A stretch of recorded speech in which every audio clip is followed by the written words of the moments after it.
Welcome to the Ally Effect with Allyson Blythe, authentically living life your way. We all contemplate making changes in our lives that would allow us to live more authentically, but it can be hard to take action. Allyson is here to educate, equip, and empower you with the tools you need to start authentically living life your way.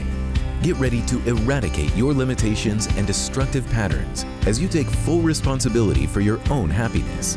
This show is not just talk. It is conversation for profound self-awareness, acceptance, and appreciation, the key elements to stepping into the power as the creator of your very best life. The Ally Effect with Allyson Blythe starts now.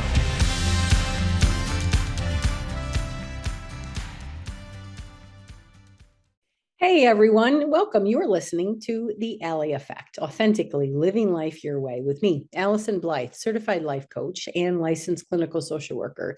You can join me the first and third Thursday of every single month right here on Transformation Talk Radio. This is our opportunity to dig at this concept of authenticity, to really dive deep into actual tools, tips, and techniques to help you authentically live life your way. It seems crazy that we would even need to have a show or even a topic about authenticity. And yet the reality is that it can be very challenging, very scary to show up in the world fully yourself. As a matter of fact, before we started recording, we were having a conversation about just that, like showing up in the world really as yourself. And so, yeah, it can be a challenge and we can be up against a lot of expectations and pressures. This is your opportunity to shed and hopefully shred some of that stuff. Stay with me for the next hour as we talk about this idea and offer yet another topic in how to show up in the world really fully yourself. It is my mission to educate, equip, and empower everyone who I come in touch with. So stay with me and we are going to dive into this. This is where you can come for practical tools and some real talk. Today's topic is an interesting one. What I find is that most people struggle with this issue. It's really, no matter how far we go in life, it's really something that we cannot avoid, that yet most people will do anything they can to avoid it. And a lot of people have absolutely no idea how to handle it, or at least not to know how to handle it in a really healthy, effective way. So what is it that I am referring to? Today, I want to talk about conflict. And what I have seen in my practice, and I have absolutely been guilty of myself, is that people will do whatever they can to avoid it, deny it, suppress it, blame people, excuse, justify, whatever we can, like do anything they can, and often methods that really make a pretty maybe hard situation so much worse by the methods we have and the approach we take to dealing with something that's inevitable in life. Even as I say the word, as I approach the word topic, or the word topic, as I approach the topic of conflict, what happens? Like what goes on inside your body? As I bring up the idea, is there an image that comes to your mind? Do you feel it physically in your body, right? Like, do you have any type of reaction to even the word conflict? What I find is that oftentimes it's like this hot potato topic, like people are like, ooh, ooh, ooh, and they'll do whatever they can to try to like pass the buck or like get rid of it as quick as they possibly can. No one wants to be left holding this responsibility of conflict. It tends to be like this uh-oh experience that we have. It's this uncomfortable thing that people will do whatever they can to avoid. And though people do stay as far away from it as possible, the longer you're in something with someone, the deeper the connection, the higher the passion you have, whether it's a project or something that you're really committed to, the more likely you are to eventually have some type of conflict with someone. What I find is that conflict is often just simply a misunderstanding. Something gets out of whack between two people or a group of people. There is maybe like an unspoken expectation, perhaps a hurt feeling, and something's kind of gone awry, maybe a miscommunication, or maybe you've made an assumption or the other person has made an assumption without actually communicating it. We all do this to some degree. And yet, if you're engaging in a consistent pattern of any of these things, it can really lead to some big conflict with the people that you care most about. So again, I'll ask, like, even as I bring up the topic, what happens inside of you when you think about the idea of conflict. This serves as your point of awareness. Remember, so much of the show is really about tuning inward to start to recognize what's happening inside of you. That can serve as your basis for information. Often, your assumption about something, your belief systems, your basic understanding will shape the way that you approach it. If there's something that you have kind of an understanding like, oh, that's a terrible thing, you're going to approach it with a terrible sense. If you understand conflict to be really scary, maybe you perceive it almost as like a war with someone else. It's really risky because people get mad or leave. Maybe you interpret it as really harmful or destructive to a relationship. Or maybe you've never really known how to cope with it effectively, or certainly seen it role modeled efficiently. Like you watch people have maybe parents or coworkers, neighbors, like they reason things out and they talk things out. Or was it the exact opposite whenever conflict happened? You may have a lot of confusion and misrepresentation of what conflict really means and ways to handle it, or no idea how to handle it. I absolutely assure you that conflict, healthy conflict, is very possible with people.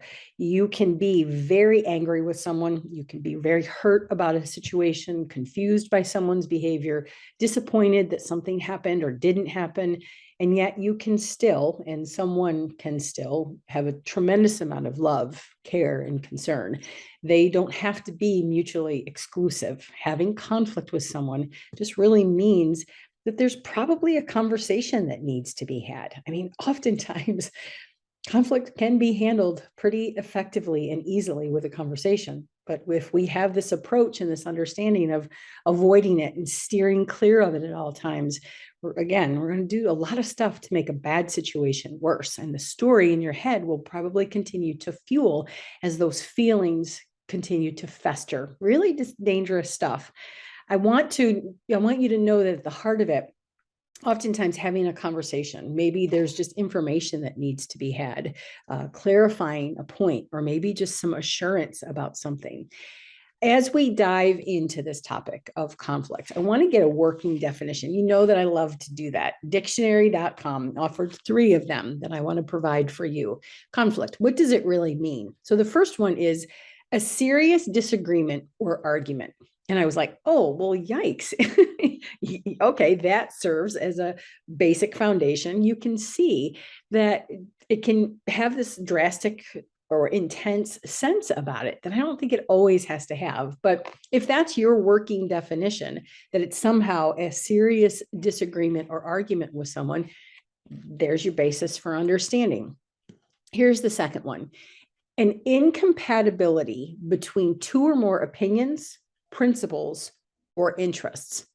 I like that one. It's kind of just basic. It's 2 things that don't necessarily fit together, which creates some conflict or difficulty. Yeah, I get that. There's almost a little bit of neutrality behind that definition. And then here was the third one: a condition in which a person experiences a clash or opposing wishes or needs. I like this one. I was like, ding, ding, ding, ding, ding. You know how much I speak in needs language, helping people understand that their core needs drive all of their behavior. I'm going to say that again because it's worth reiterating. Every behavior you engage in or someone else engages in is a reflection of a deeper need. Now, you did not hear me say that it's a healthy reflection, right? Like if we're gossiping to connect with people, not necessarily a healthy behavior, but every single behavior you engage in is attached to a core need. And so when I thought about this definition, here it is one more time: a condition in which a person experiences a clash or opposing of wishes or needs. Really powerful understanding to recognize that when there is conflict, there is always an unmet need attached to it. To me, that changes the lens. It's like, oh, this is such a good working definition, and it hopefully can serve as the foundation for the rest of our talk today, as we'll address the issue of conflict. Like, can you imagine going through and having maybe tension or a disagreement with someone, And you're able to really just tell yourself, there must be an unmet need attached to this, right? Who does that? We don't tend to do that, right? Not many people have that lens. Even me, who has this understanding of needs-based behavior at every turn, even I struggle to understand conflict is a reflection of unmet needs, right? What I find instead is that we do two different perspectives. I watch people, and again, me included, take two different approaches to this. The first one that I see is usually an element of like attack or assault. Something happens and maybe you don't attack or assault physically or verbally, maybe you do, but there is definitely some type of energetic or mental assault or attack. You start to write the story and you have these thoughts brewing in your head. I can't believe what a jerk she is. And here she goes again, every single time, being so selfish and so greedy. Of course, he didn't do that one thing I needed him to do. How often, when there is conflict with someone, are you kind of launching into this assault and attack with them? Something happens and most people will launch. I do. This is my MO. This is a pattern that I can recognize instantly, kind of that hot-headed, heated reaction. And before you know it, you're off and running, the person is off and running, and something has been fueled by the way that you've interpreted it and reacted to it. You have these feelings and assumptions. You add all this history and perception without ever having really taken the time to catch your breath and figure out what's going on inside of you, that starting point. So what I find is that there's another approach that sometimes people can relate to, that maybe instead of being so hot-headed in reacting, I find that people take another path and it looks a lot different, but quite frankly, it's just as destructive and ineffective. This is the path where something happens and someone starts to internalize it. They assume the worst. They think that it's all their fault and that you've done something terribly wrong. Maybe you catastrophize when things like this happen. Do you have a tendency to overown situations when someone's bothered by something? Do you assume that it's your fault and your responsibility to somehow clean it up, fix, manage, and control? These are really important ways for you to start to check yourself a little bit. If you've done something, do what you can to clean it up. There is a personal responsibility when we have conflict that if you have this launch attack, it's important to kind of like, whoa, I'm really reacting. The opposite side of that is true too. Like, are you someone who just over owns and personalizes things? It's important to know, what's your basic understanding of conflict? How do you approach it? Are you the person who launches externally, or are you the person who kind of caves internally? This is an important starting point for you to have a recognition of how you engage in just a basic level of unmet needs in relationship. Hopefully this is untangling a little bit and shifting your perspective of this basic idea of conflict. We do need to take a break, but when we come back, we're going to continue this conversation and talk more about the idea of conflict and how to hand you some more effective ways to deal with it. We'll be right back.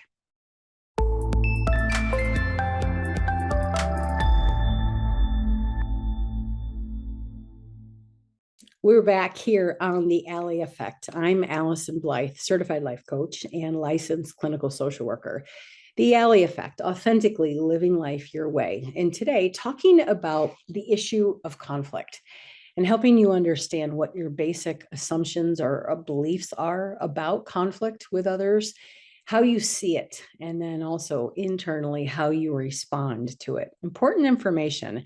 Before we get too far down the road today, I want to make sure you know how to be in touch with me. If there's ever a question you have or maybe a suggestion for conversation, if you want to check out any of the resources I have available, you can always call me on my landline at 859-341-7773. If you want to check out my website and just kind of see a little bit more about who I am and the things I have to offer and how I see the world, AllysonBlythe.com.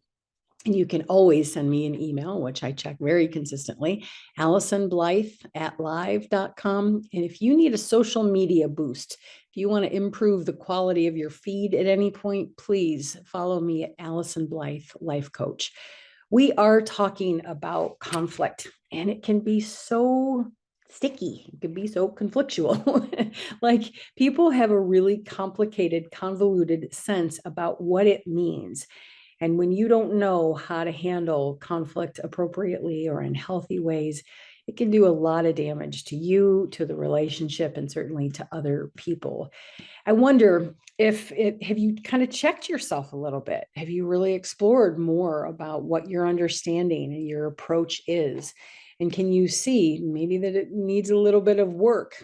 If you think back to what was role modeled for you about conflict, what were you told?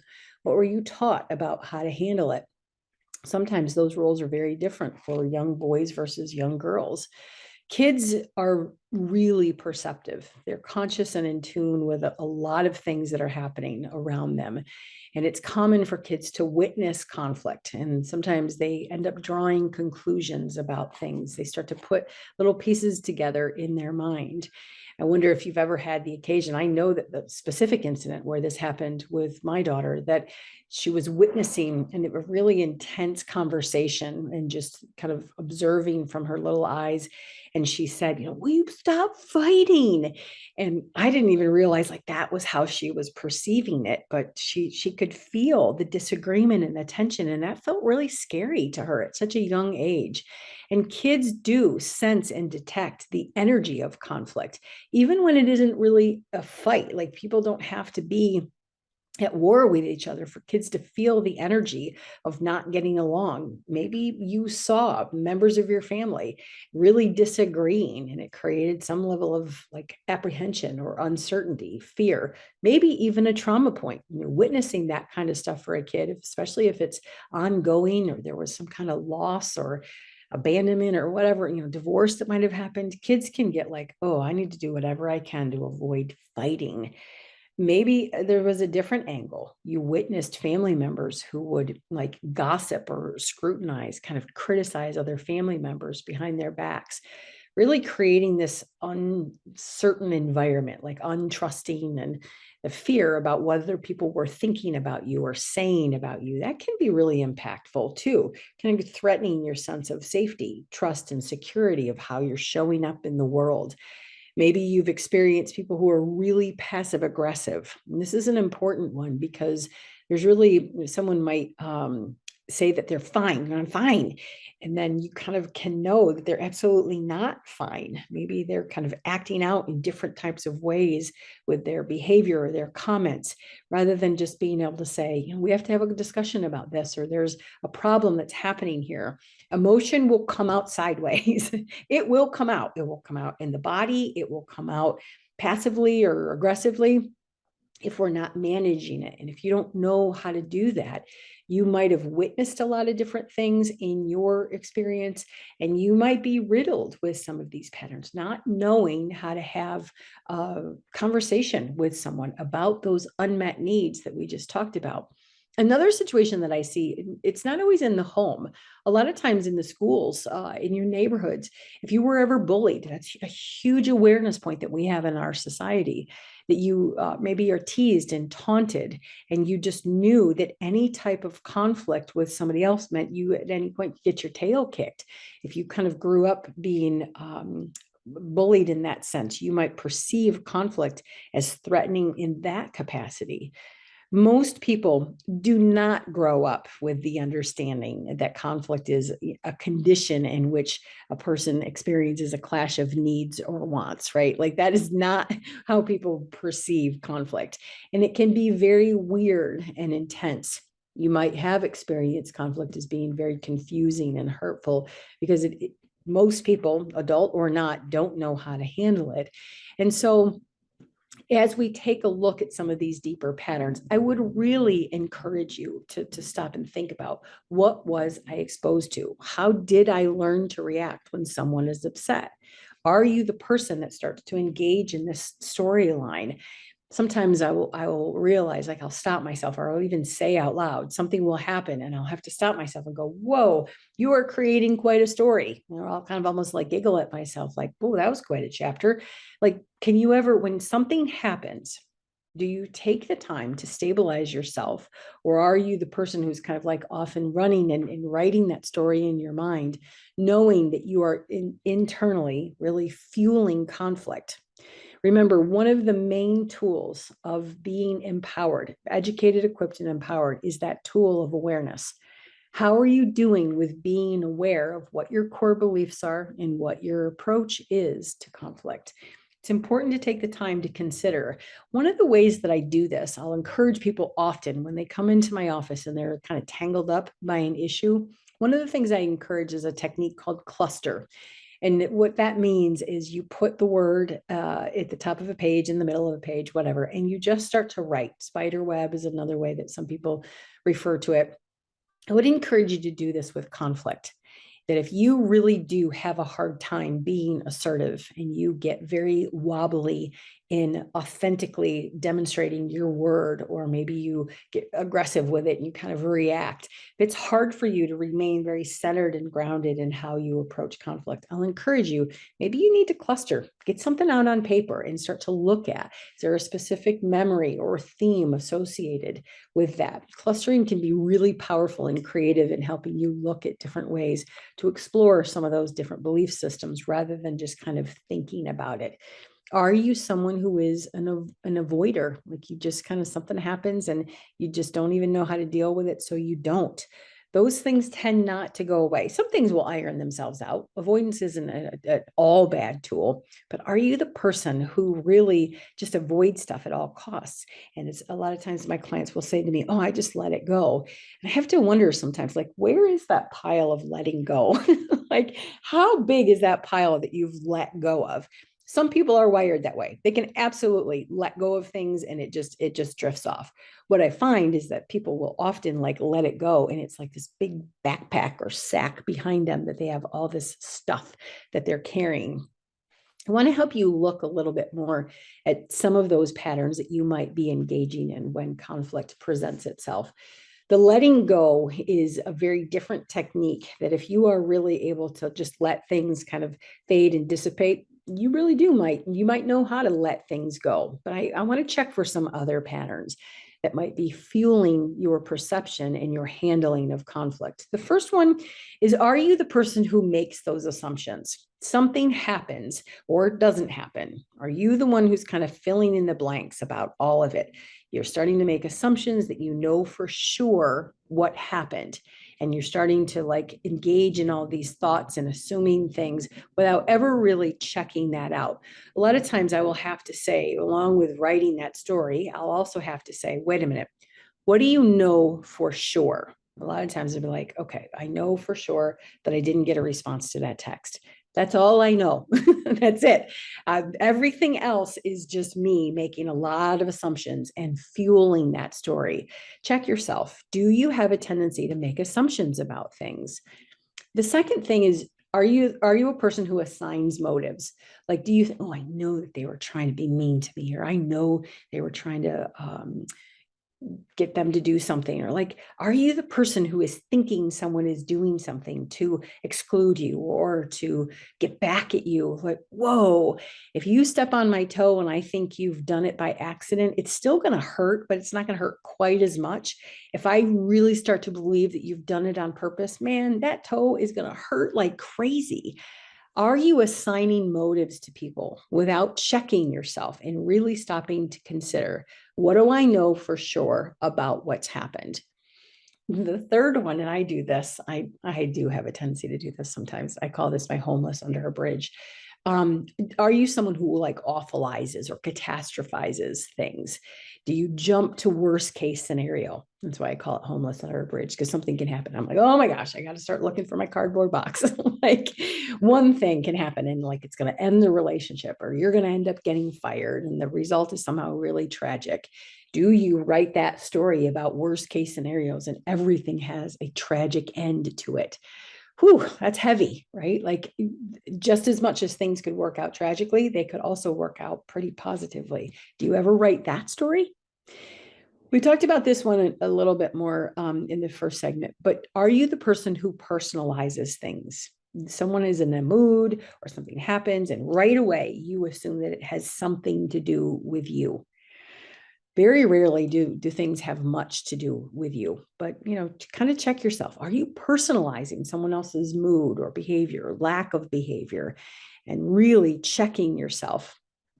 And then the fifth component is, do you have a tendency to overown?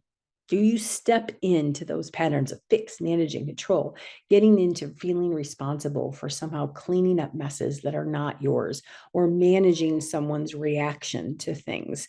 I want to encourage you to think about what you're thinking about, and not only the idea of conflict and what your approach is and your understanding is of it, but also what are the underneath patterns that are also fueling your approach to conflict.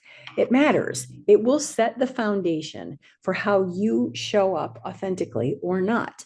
Are you able to kind of sit through that discomfort and check your own thinking? Ooh, good stuff, right? Start to dig at what you're allowing yourself to entertain in your thoughts. We're going to take another break. And when we come back, we're just going to keep the conversation rolling. I am Allyson Blythe, and you're listening to The Ally Effect. We'll be right back.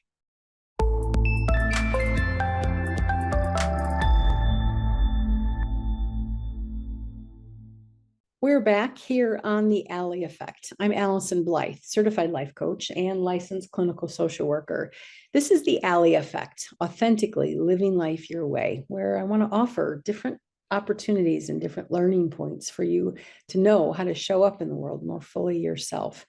And so today we are talking about the idea of conflict. And it's interesting that we would think about like conflict and authenticity in the same theme, because it can be really scary to speak your truth, to share vulnerably with someone about how you've experienced something or what's happening, what your needs might be, right? Like it can be really, really scary to show up in the world itself, much less during conflict. Kind of can feel like being exposed or a little bit naked in front of people. Like there's a lot of fear to that. And so to show up and really work on expressing yourself and just holding that space of being very true, even in the face of conflict, when someone is disagreeing with you or perhaps even upset with you. If you have like misstepped or you're at fault for something, and that can feel really terrifying. So this is your opportunity to kind of sort through some of your belief systems and your approach. You can see clearly why some people might resort to those destructive patterns. We were just talking about a lot of times people will do anything they can to avoid, deny.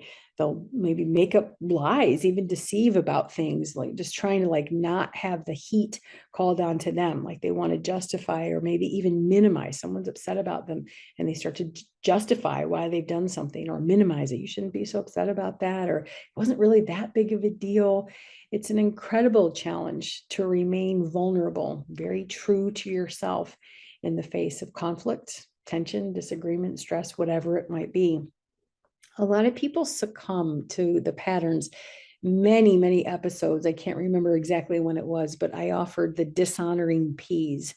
And you can see that during times of conflict and that fear of vulnerability, I could imagine that those dishonoring P's come back for someone. It's like that pattern of like perfecting, making sure that they want to get it absolutely just so that they don't disappoint someone or someone isn't upset with them. Or maybe you start to perform, you engage in behaviors or some kind of act to make sure that the other person is really okay. Maybe pleasing, that's another one of those dishonoring P's. These patterns tend to move you further and further away from authenticity. And that if something is happening or you really like someone or you want to make an impression, you start to engage in these pleasing behaviors. Maybe you know that someone is having a bad day, and so that you overextend these efforts and you engage in, you're not just helpful, but you're actually trying to please and accommodate them in some ways. It's way over functioning in situations. Maybe you're a placater. Someone has big reactions and they tend to be upset about things.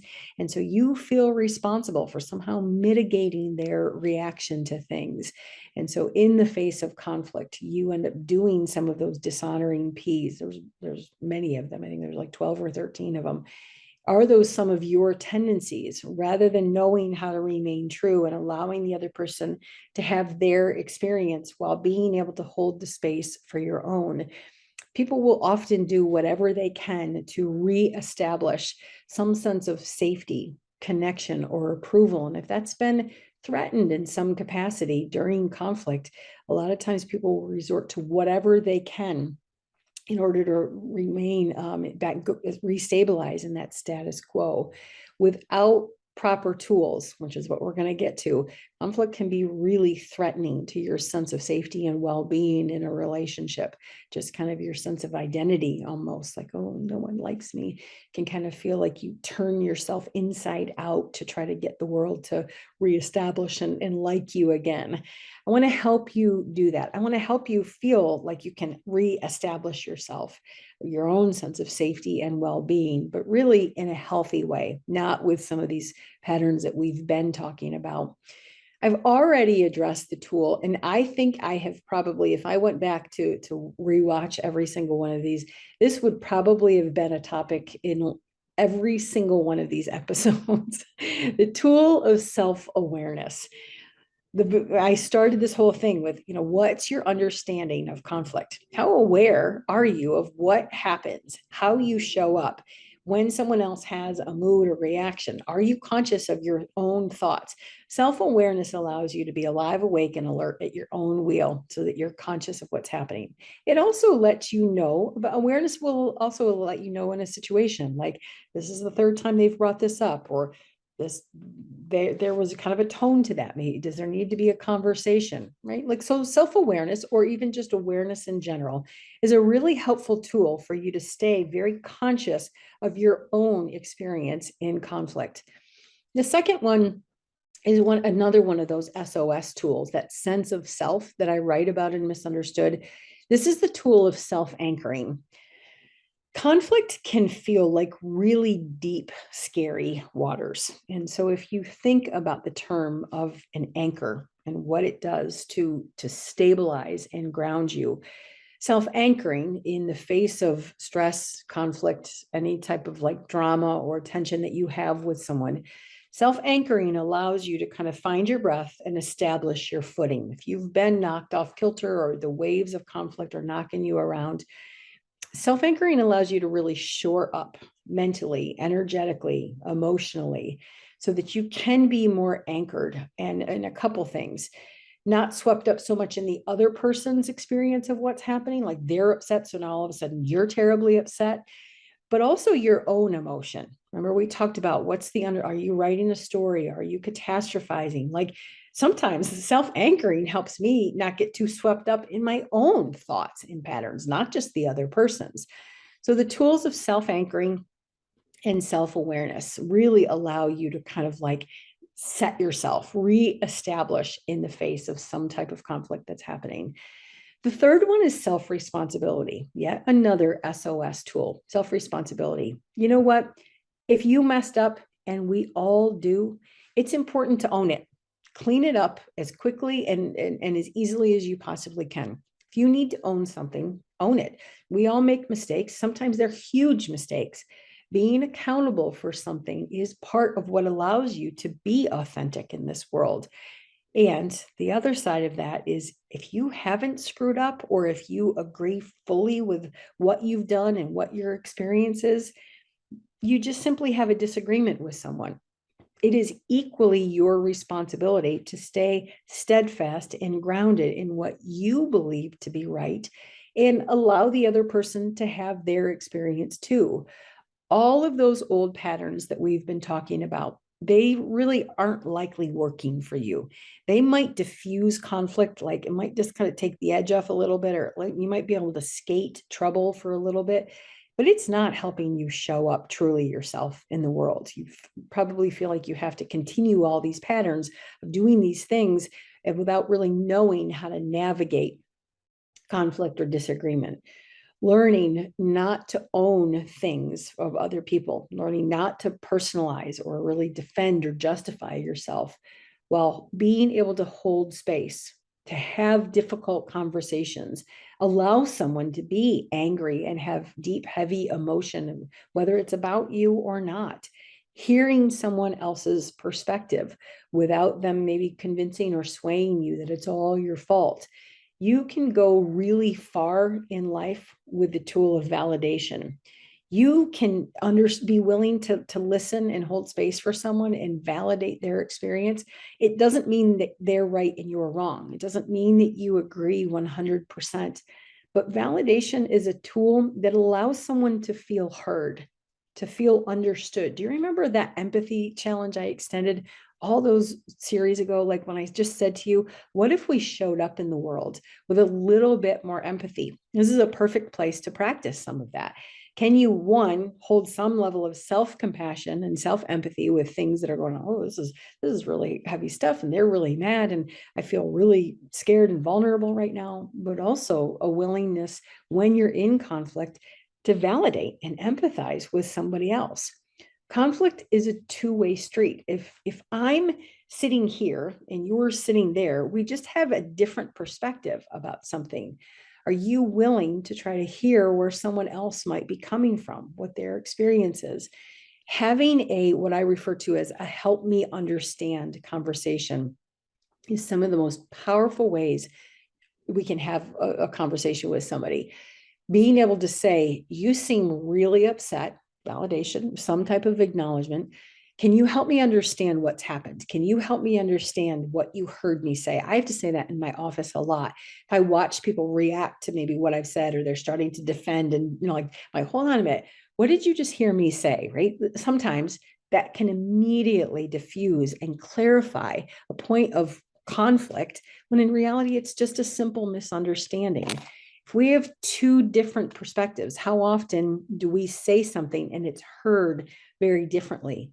If you have that occasion with someone and you can grab a hold of it, what did you just hear me say? Or self-responsibility, what I just heard you say is, are you the person who pops off? What do you mean? And how could you dare? And all of that kind of stuff. Hold on. I just heard you say that I was irresponsible and I don't do anything around here. Is that what you really said? Like, can you clarify before you just pop off with something, right? So just some tools for you to be conscious of: self-aware, self-anchor, and self-responsibility. Responsibility to own what you need to own, clean up what you need to clean up, and also work on detaching and holding space when you need to for other people. Really learning to take care of yourself and your side of the street. And before we take another break, I want to talk just a little bit about commodities. I want you to be very mindful when there is conflict with someone. How much time, energy, and effort are you spending on conflict? Is it worth just a basic conversation, little bit of time, little bit of energy and effort? Does it need more? Or are you really spending your time and energy in the rumination and writing the story? How are you spending your commodities? And if you are really overspending, you can't sleep at night because of something that's happened, would you be willing to risk a conversation with someone? Would you be willing to do some of that stuff in terms of self-anchoring and self-responsibility? I'm having a hard time. I want to have a conversation with you. Imagine approaching conflict from that perspective. Okay, so some tools in order to help you deal differently with conflict. We need to take a break, but you're listening to The Ally Effect, authentically living life your way. We'll be right back.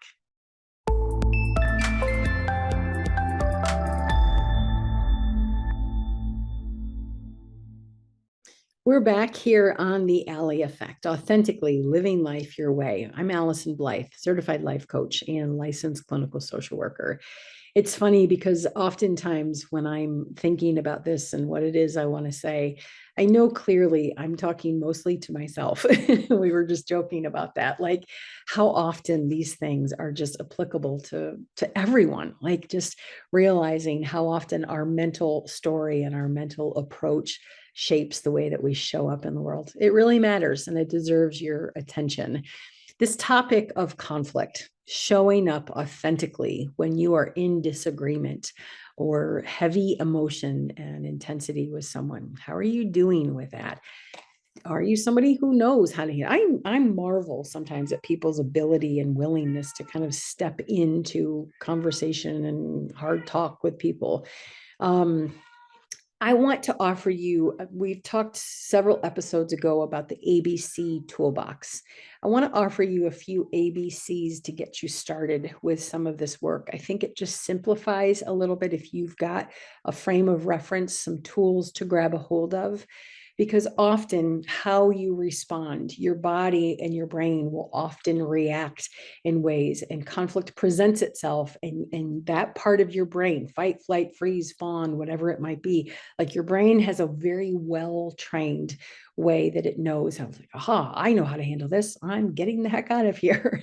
I want you to stay present, or I want you to lay down the guns of the fight mode and know how to show up during these times. And sometimes having a very simple tool to grab hold of will give your brain enough to chew on so that you can practice showing up differently in the world, especially in the face of conflict. It can be a challenge to get a hold of yourself, to get a handle on your emotional response when tension is starting to mount. So because this toolbox with the ABC toolbox was so effective, people have come in and go, all right, now let's talk about this H that you talked about, higher power. Let's talk about T, right, for trust. So I want to do that with you for this toolbox too, and offer you some of the same tools, but a little bit different. I got to come up with another A because I want to hand you another one, but it's awareness again. Like, be in charge of your own experience, be awake in your own life. You know this tool well enough by now. Pay attention to what's actually happened. That's the caveat I'm going to say. Not just what's happening inside your body, but what's actually happened that you're so like running off and fueling about. Your assumptions, your reactions, your signing motives, all those patterns that we just talked about. Check yourself a little bit. Is this an old story that you can push the pause button on and start to rewind your energy and your emotion and go, hold on a minute, what's actually happened? If you're personalizing something, right, stay very conscious. In the ABC toolbox, before I offered you the tool of observe, that was the O.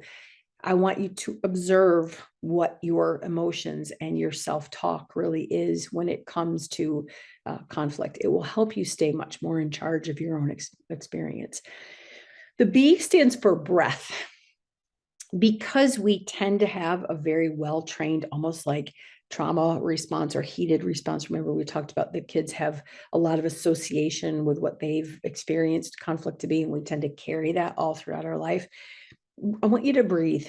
It is the number one way we move ourselves out of that perceived threat, whether it's real or not. This could be a kid coming and asking us a question, and we're like, here is conflict, right? And we're reacting.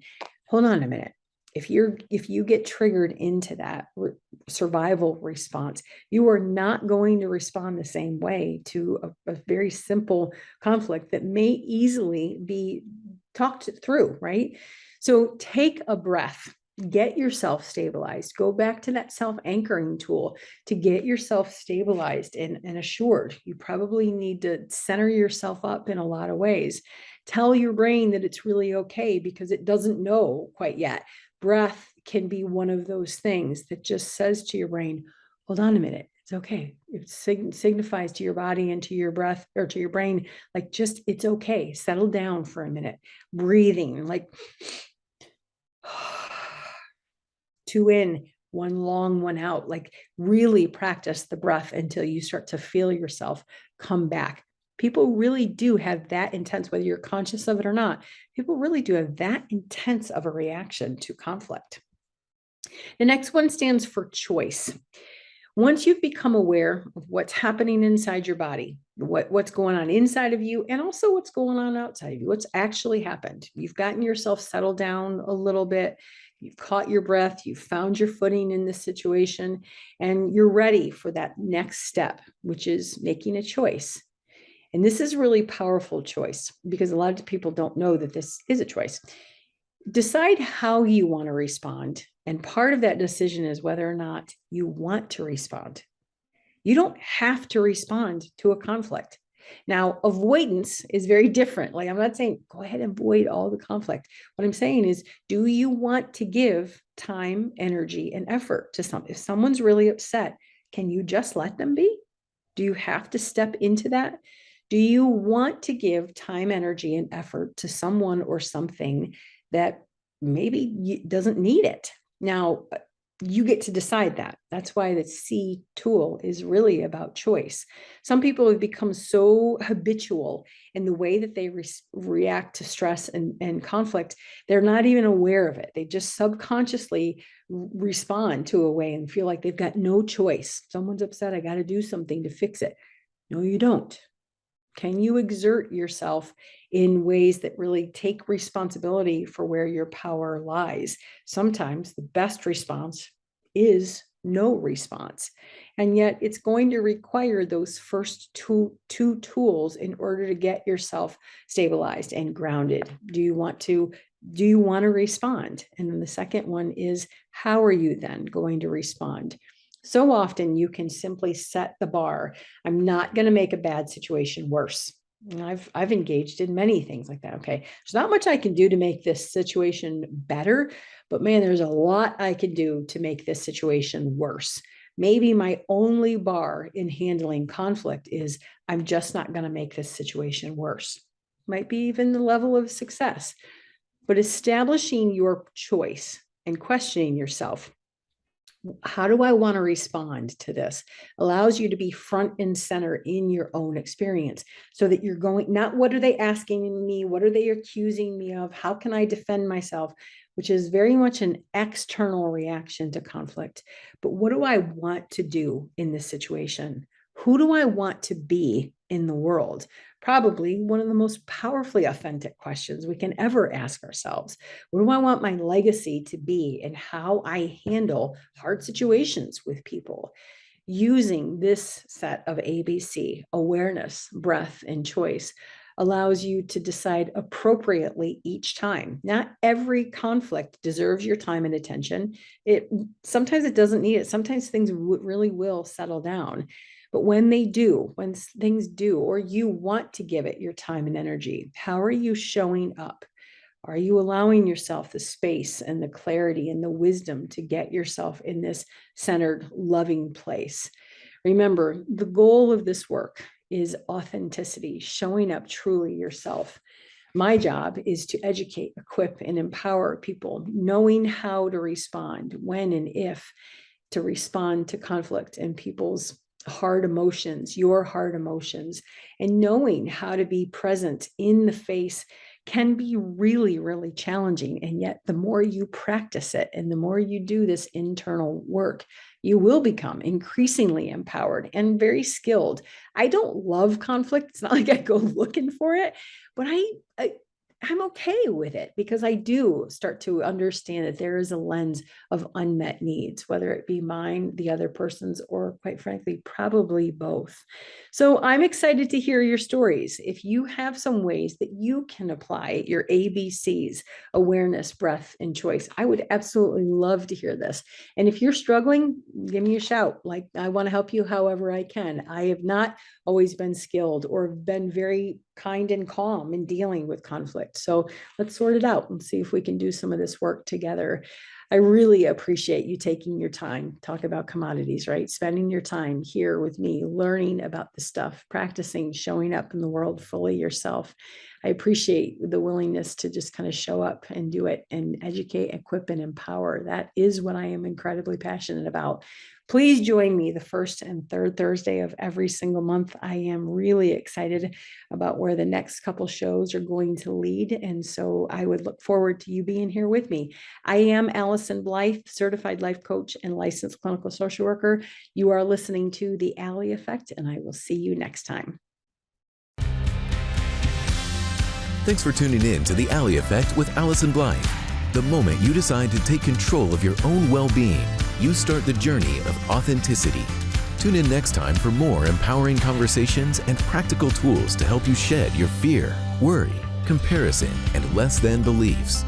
Stick with us as you step into the driver's seat and head off onto the road of success and happiness. Your best life awaits.